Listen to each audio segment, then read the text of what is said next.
Welcome to Counsel Culture, the Business of Law podcast brought to you by Byfield.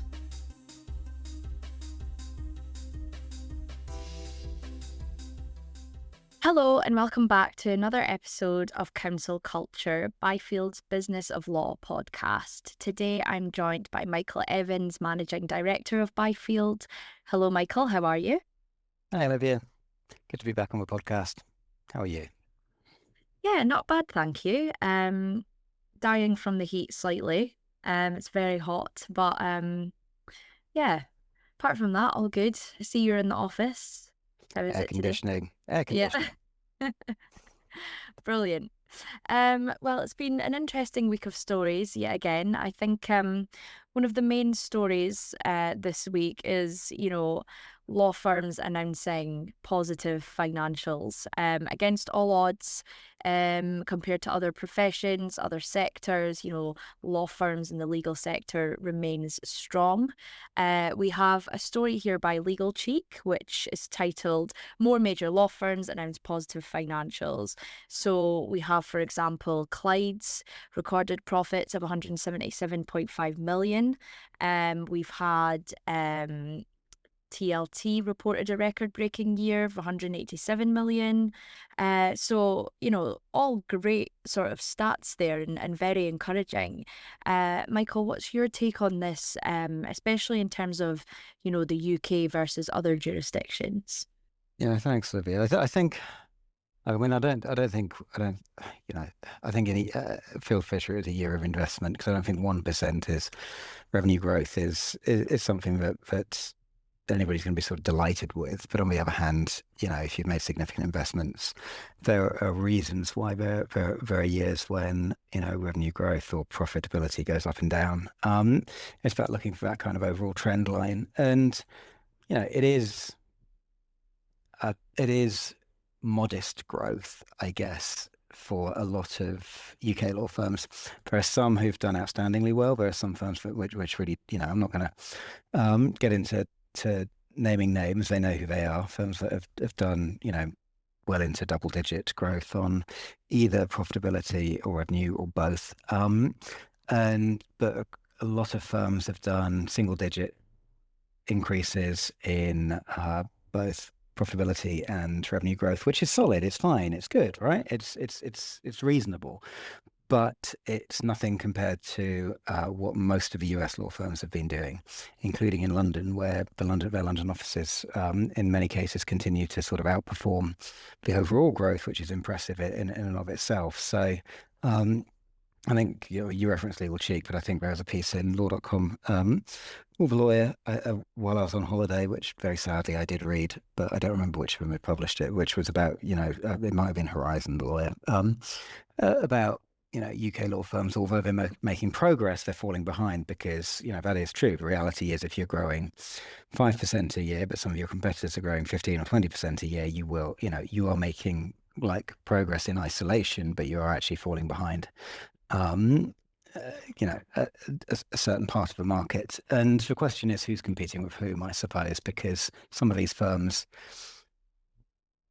a solid UK national or regional firm that is doing very well on its own terms is not necessarily going to be trying to compete with a top tier premium US firm that has a reasonably large London office but only does really international top tier premium work. They're quite different types of business, so it would be unfair to look at that. But it does sort of underline that it's been a reasonable year, but US firms continue to outperform, and there are a handful of UK headquartered firms that are, if not keeping up, doing very well, and others are making solid progress on their own terms, but falling behind that segment of the market. But does that really matter because they're not necessarily competitors? That's the key question, and I don't know precisely what the answer is there. Any thoughts from you, Olivia? Yeah, Michael, I think you're bang on the money. I think that the US firms coming in has obviously majorly affected sort of the rise. I think that, the UK is still doing very well. I think there's some statistics here within Legal Cheek, which refers to, I believe, Clyde's profit, which generated 46% of the revenue. So, there's a lot to be said for the UK, I think, still. Um, but there's no denying that, the US firms have come in and kind of, before the flood and after the flood, if you will. So there's also another story here by law.com uh, entitled A Double-Edged Sword. How can law firms make their bonus systems work for them? And it basically goes on to say that, at one time, bonuses were kind of unheard of for a London law firm. But since sort of the 90s, when American firms started to come in, and as I say, they refer to it as sort of before and after the American law firm flood, many London firms have had to offer bonuses to keep up. And the attraction of it is that there's a flexibility to the bonus system. There's been some chatter already this year about sort of, which firms are handing out bonuses and how big they are. It's an interesting topic. And, when you compare it to other sort of industries, bonuses are contentious usually. So what's your opinion on law firm bonuses, Michael? Well, I mean, this is a piece. I think it's an opinion piece by partner at the recruitment firm Major Lindsay in Africa, and yeah, I thought it's an interesting piece. Things have changed in terms of like bonuses for partners completely over. Obviously bonuses across the board have become a bigger component of remuneration here. That's partly good business because flexible remuneration is allows for the better running of businesses than inflexible remuneration oftentimes, because it allows you to be able to flex your costs in line with your performance. There's a couple of key lines in here which I quite like. One is around how um,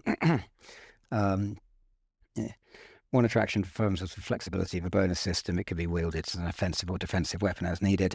What became apparent over time, however, was that partners could use that flexibility against the firm too. Disgruntled partner could threaten to leave in the knowledge they would be likely to be placated with a bonus. And that kind of the fact that it goes both ways, but that it's also a tool for partners themselves is a very good one. And there was another paragraph in here which I think is another big point in support of a bonus system, which is that if you've got a well-structured system, if you have an individual lawyer who have a knockout year of billing, but their compensation doesn't necessarily reflect it, a whacking rate bonus that year can be used to make sure they feel adequately paid for what they've achieved, as long as this is within a proper coherent system and it's communicated to how it works amongst the partnership. That isn't usually controversial because it's usually tied into metrics. If you've got a relatively junior partner who's brought in a ton of work and done a huge amount of hours themselves and fed a load of people, obviously they're going to be on a bit of a fast track anyway if they do that year in, year out. But if they have a year where it's a real breakthrough year, obviously you want to keep that person and giving them a bigger chunk of what they've sort of brought in via a much bigger than what they would have got previously bonus is a great way to keep them happy, keep them motivated, etc., and reward that performance. But it does have to be within a coherent system. And the difficulty can be that if you don't have a coherent system or it's too opaque, then it becomes challenging. But the reality of commercial life today is that flexible remuneration is incredibly important, both to the recipients of that compensation, but also to firms, and how they structure and run their bonus pools is incredibly important to the current and future success of that firm and its ability to attract and retain talent. We might not like certainly there are arguments against just how commercialized and about the money big law has become, but it is where we are. And bonus pools and bonus structures are a massive part of that.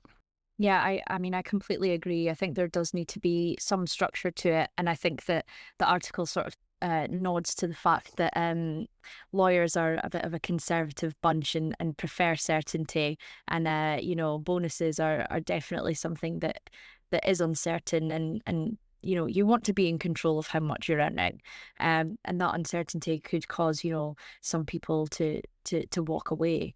As you say, it goes both ways. So it's an interesting story, and if your bonus is great, then you're not complaining, and you probably won't enter into too much discussion about this topic. But if it's the other way around, it's definitely something to think about. We also have another article here written by Ben Rigby at the Global Legal Post. It's talking about UK class actions rising to 155 billion, even though the number of filings have fallen. It's a report by CMS, which highlights that UK claims have hit almost 155 billion last year, up from nearly 143 billion in 2023. It's interesting that, the numbers going up, but the amount of claims has gone down. I don't know what your take is on this, Michael, because I know you work quite closely with, class actions and litigation, etc. Yeah, look, I mean, I think this would ordinarily be more for our disputes podcast, perhaps, but I think we can cover it in brief today because it's just come out today. This is a well-known kind of market standard kind of. The market follows this report quite closely from a data perspective. It's quite well respected. There has been a bit of a spat in the press today between the claimant side firms making criticisms of the report for certain statistics, and obviously the legal press love a bit of opposition and division, so have amped that up a little bit. I'm not quite sure that it merits that level of dispute. There's a figure in here about UK competition class actions involving more than 655 million class members by the end of 2024, equivalent to 10.4 class actions for every person in the UK population. It's kind of an interesting point, but when you're talking about the cat and you're talking about opt-out claims, by definition, you're including huge swathes of the population within those claims. So it's not surprising that the numbers exceed the population quite considerably, quite quickly, because in some of those cases, I'm not saying practically everybody in the country, but significant percentages of the UK population would be automatically captured within the claim. And that would be sort of duplicated across multiple others. So I'm not certain that it's a hugely useful number, but on the other hand, I'm not sure that it's enormously controversial either. And they put out the same number. Obviously, it's gone up a little bit, but they had the same number in last year, and it didn't seem to trigger this level of scrutiny. It's an evolving area, but there's also a bit of a symbiotic relationship in terms of, claimant law firms bring cases, defendant law firms defend the cases, and as long as it's kept reasonable, then and it's about getting, fair outcomes on all sides, then it's in the interests of everybody for there to be the ability to bring group actions, I think, but also it's companies are perfectly within their rights to robustly defend claims against them. So it seems a bit of a August, not too much to write about, spat today, but fundamentally this is a fast evolving area. It continues to evolve, it continues to grow, and it will be sort of fascinating to see how it continues to evolve. There are some really huge cases which are going to be, there will be some judgments coming down the track in the coming months, or we've seen some decisions relating to some of the Dieselgate stuff, but not all. You've got the Mariana Dam case, which I think which is not really UK consumers, but is being in the UK, held. It's in the court in London rather than Brazil, even though the claimants are not. So there's some very big judgments coming, which will be really interesting, and for sort of group claims and sort of mass litigation of various forms. So, you know. We need to have the data. We need to have observations. People will have their different views. There's the defendant law firm views. There's the claimant law firm views. And those are by definition going to be different, but it is important that there is data out there, wherever it comes from, as long as it's accurate data. Everybody always spins data a little bit to suit their own their own point of view, whether you're in government, in business, in law firms, in policy making, in lobbying, whatever your role. As long as it doesn't go too far, and as long as the core underlying data is accurate, then all new information is good information. Completely agree. Michael. Now, this is an interesting story, and it's a great sort of opening line here by Jonathan Ames, which says, British taxpayers will soon be funding attempts by large and wealthy city law firms to crack the sunnier climes of the US. This is in relation to the Law Society, who has secured taxpayer funding for US expansion. What are your thoughts on this? This is a really interesting development, I would say. Is this a counter to the way that US law firms have entered the UK? I mean, I could only assume so. This is a few tens of thousands of pounds for this to help to expand market access. What it's going to be spent on, I don't know. It said it's Jonathan is saying that fundamentally should taxpayer money be being used in this way. It's not really helping the struggling sort of high street solicitors, etc. And there's maybe a point there, but equally, is a few tens of thousands of pounds going to really make a difference to law firms, UK solicitors and law firms operating in California and Florida?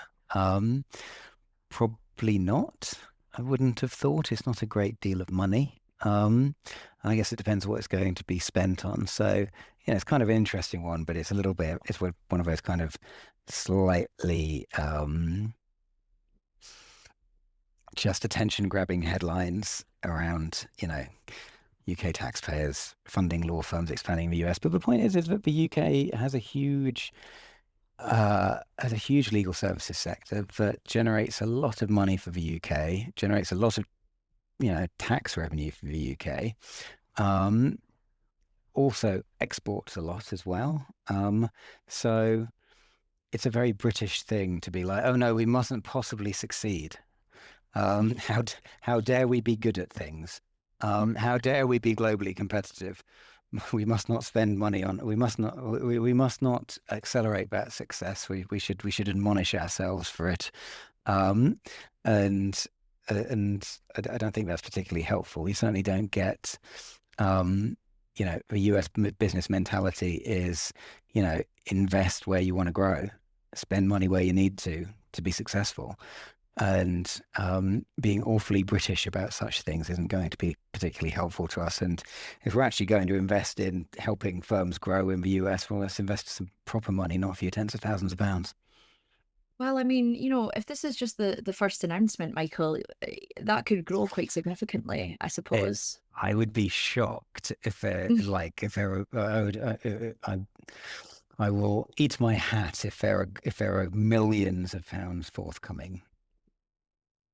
Well, I mean, you never know. You never know. But I do see where you're coming from. I think that is a free. I mean, we're talking about law firms, right? That make they make a lot of money. So absolutely. and I'm not saying that they necessarily need taxpayer support. I'm saying if you're going to do it properly. Agreed.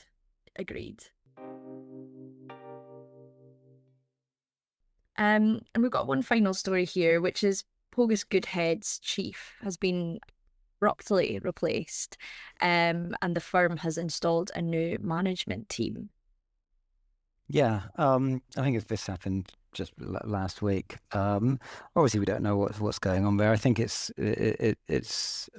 beyond what's sort of in the public domain. I think what's really interesting is that you have one of these claimant firms running a lot of group actions that hasn't been around for a huge amount of time, but has been doing some very high-profile work. This is the firm running the Mariana Dam case, which is, I can't remember if it's 36 billion or more than that. But anyway, it's very, very big numbers against BHP for this collapse of the dam in Brazil. Quite some years ago now, which took some lives but destroyed a huge amount of property and livelihoods. And so I think that case has been heard. I think judgment is due in the next sometime in the next 4 or 5 months, 5 or 6 months. I think probably before the end of the year. You've got 620,000 claimants there. You've also got the firm which had I think $420 or $450 million in funding from a US hedge fund. So there's quite a lot of interesting stuff going on here in that you have got, and it's also been reported that their accounts are over 10 months overdue with Companies House. So you've got some financial, possibly some financial issues, or at least some financial uncertainty there. You've got reporting.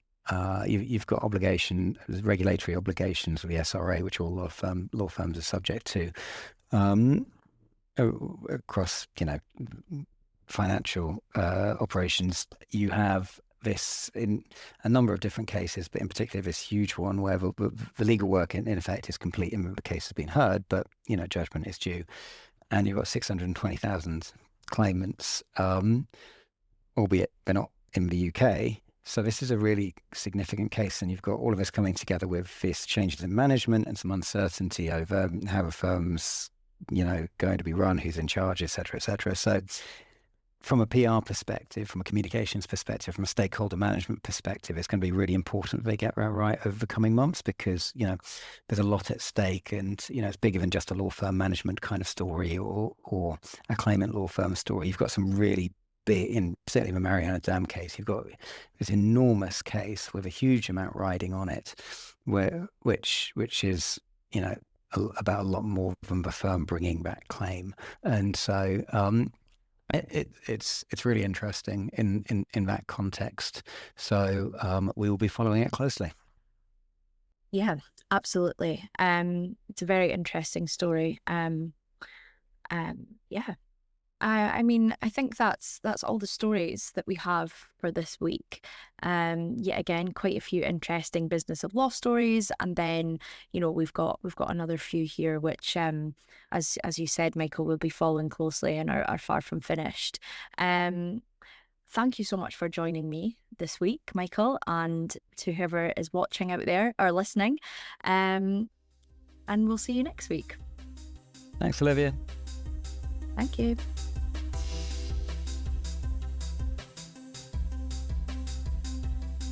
You've been listening to Counsel Culture, the Business of Law podcast brought to you by Byfield. Thanks for listening. Don't forget to subscribe and join us again next week, where we'll be discussing some more of the biggest stories in the legal sector.